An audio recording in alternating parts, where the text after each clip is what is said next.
Ini dok, mengenai terapi tahajud itu kira-kira manfaatnya buat apa aja dok?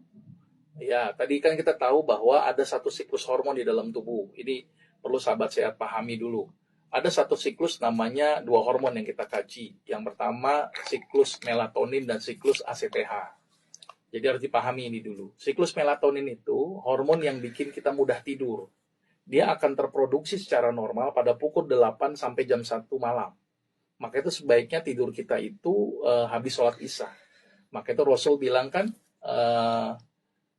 karena yakrahun naum qoblal isya wal haditha ba'daha.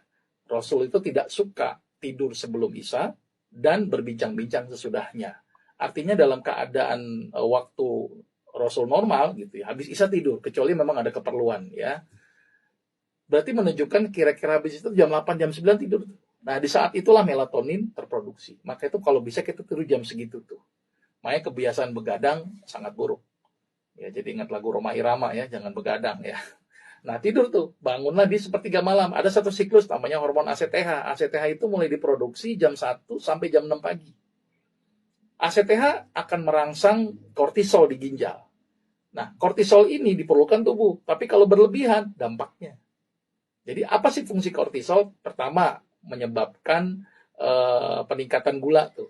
Gula dibutuhkan, tapi kalau kelebihan kan masalah. Maka itu bagus sekali kalau orang yang punya diabetes, kortisolnya jangan berlebihan. Nah, kortisol itu bisa turun kalau kita tahajud.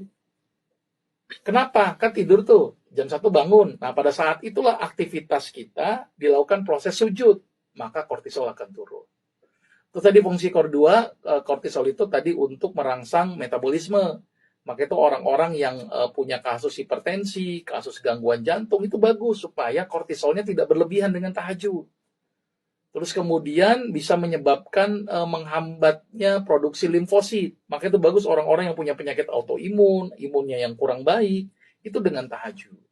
Terus kemudian bikin hati juga menjadi tidak mudah labil, stabil dia, tidak mudah emosi, tidak mudah marah-marah gitu ya. Karena tadi ada satu hormon yang menyebabkan kita gampang emosi, yaitu kortisol ketika berlebihan. Makanya kortisol itu dibutuhkan, tetapi jangan berlebihan. Nah, dengan cara apa? Tahajud. Tahajud tujuannya biar tadi menurunkan kadar kortisol. Dan satu aktivitas dari tahajud yang penting adalah dalam kondisi sujudnya itu. Ya, jadi sujudnya itu yang menyebabkan hentakan dari jantung ke otak, sehingga menyebabkan ACTH jadi turun, ACTH turun jadi kortisol jadi turun. Itu penjelasan singkatnya gitu ya. Tapi kalau nggak salah saya sudah ada juga di YouTube ya, jadi mungkin bisa dikaji lebih dalam. Baik, jadi Ya. manfaat tahajud dari sisi kesehatan itu luar biasa ya dok? Ya, menurunkan tensi, menurunkan gula, gitu ya, membantu menstabilkan gula, membantu menstabilkan tensi, terus bagus untuk mengurangi resiko bengkak, meningkatkan respon imun, bikin hati juga menjadi tenang, tidak mudah depresi dan euforia. Gitu.